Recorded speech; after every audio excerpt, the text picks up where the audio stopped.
నేను ఆశీస్సులు తీసుకొని వచ్చాను. అంటే ఏంటి అధ్యక్ష ఇది సాధ్యం అంటే మహిమ ఉందా అంటే ఉందని చెప్పాలి. అదర్వైజ్ 23 క్లెయిమోర్ మైన్స్ని అలాంటి సంఘటనలు ఎవరు బయటపడింది లేదు. ఇవన్నీ చూసిన తర్వాత మీరు ఎందుకు నా మీద బ్లాస్ట్ చేశారు అంటే నేనే వాళ్ళకు వ్యతిరేకమా? వాళ్ళకు నాకు సంబంధం ఉందా?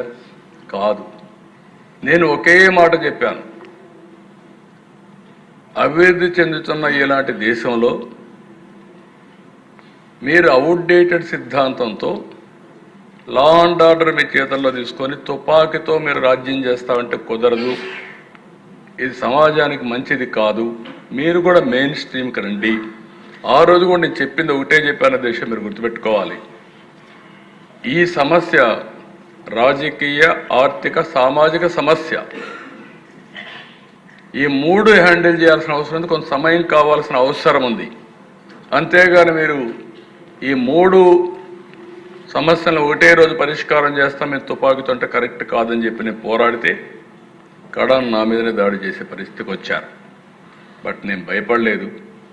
ప్రజలకు రక్షణగా ఉండాలని, ప్రజల ఆస్తులు కాపాడాలని, ఈ రాష్ట్ర భవిష్యత్తు కోసం నా ప్రాణాలు పోయినా పర్వాలేదని కష్టపడ్డాను తప్ప ఎక్కడ ఆలోచించలేదు. ఒక్క నిమిషం కూడా నా వెనక్కి పోలేదు.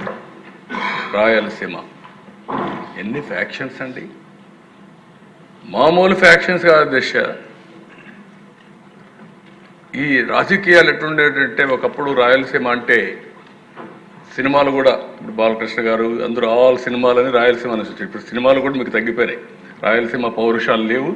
ఇప్పుడు రాయలసీమ రథాల సీమ అయిపోతా ఉంది. రేపు రాబోయే రోజుల్లో వేరే ప్రాంతాలకు మీరు హీరోస్ని తీసుకోవాలి, కథలు తెచ్చుకోవాలి తప్ప రాయలసీమ అనేది వచ్చే పరిస్థితులు కూడా లేరు. ఐ రిమెంబర్ అధ్యక్ష, రాయలసీమలో పట్టుదల పెట్టుకునేవాళ్ళు. ఒక్క మాట చెప్పాలంటే ఫ్యాక్షన్లో, రోడ్ యాక్సిడెంట్లో, తీవ్రవాదుల వల్ల చనిపోయినటువంటి పిల్లలకి నేను కుటుంబ పెద్దగా ఉండి చదివించాలని ఎన్టీఆర్ మెమోరియల్ స్కూల్ పెట్టాను. నేను అక్కడ చదివించాను.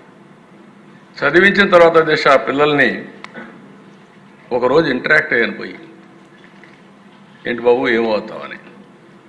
సార్ చదువుకుంటాం, మీరు చదివిస్తున్నారు, చదువుకున్నాక ఇంటికి వెళ్ళి మా నాన్న చంపాడు కదా అతన్ని చంపి తర్వాత ఆలోచిస్తాను.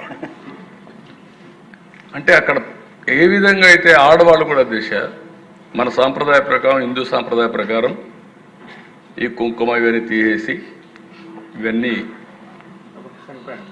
ఒక పద్ధతి ప్రకారం మన సంస్కారాలు అవన్నీ లెగసీగా వచ్చే సమస్యలను ఇది చేస్తాం.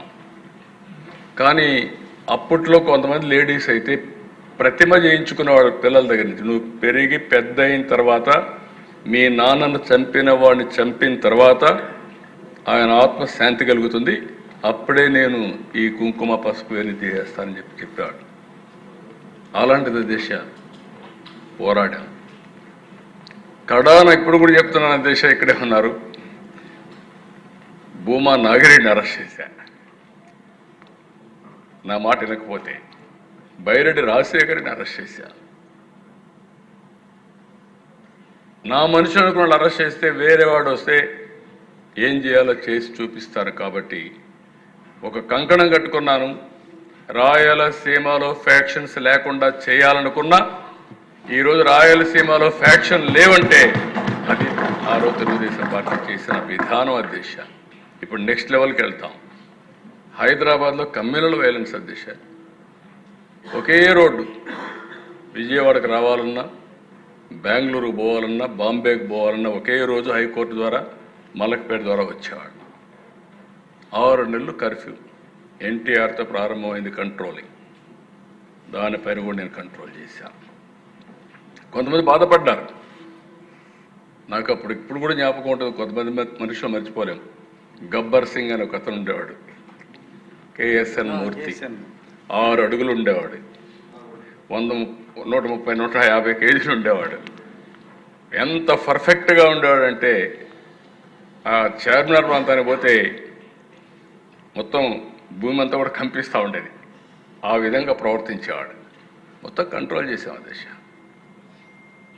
ఇప్పుడు అందుకనే అధ్యక్ష మీ ఆవేశాలకు అర్థం ఉంది. పరిటాల రవీంద్ర ఆ రోజుట్లో ఆఫీసులో చంపేశారు అధ్యక్ష. ఇవన్నీ కొన్ని చాలా జరిగాయి. అయితే నేను ఒకటే మీ అందరిని కోరేది,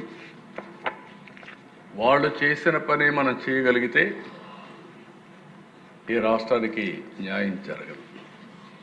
కానీ ఒక్క విషయం గుర్తుపెట్టుకోవాలి, మీరు తప్పు చేసి నేను తప్పించుకుంటానంటే మాత్రం ఈ ప్రభుత్వంలో ఎట్టి పరిస్థితుల్లో కుదరదు.